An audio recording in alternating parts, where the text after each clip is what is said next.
ধর্মগুলোর মধ্যে কেন এত শত্রুতা? আমার মতে এক কথায় এটার জন্য দায়ী হচ্ছে ধর্মীয় নেতারা।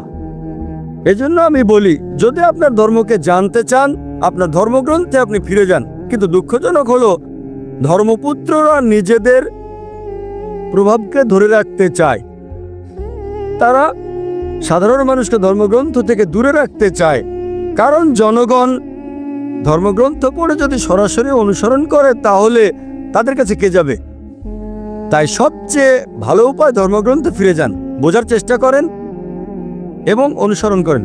আমরা দেখি, যদিও আমরা জানি সব প্রধান ধর্মই বলে যে ঈশ্বর এক, ঈশ্বরের কোনো প্রতিমূর্তি নেই, মূর্তি পূজা করা যাবে না, তারপরও দেখি অধিকাংশ ধর্মই ইসলাম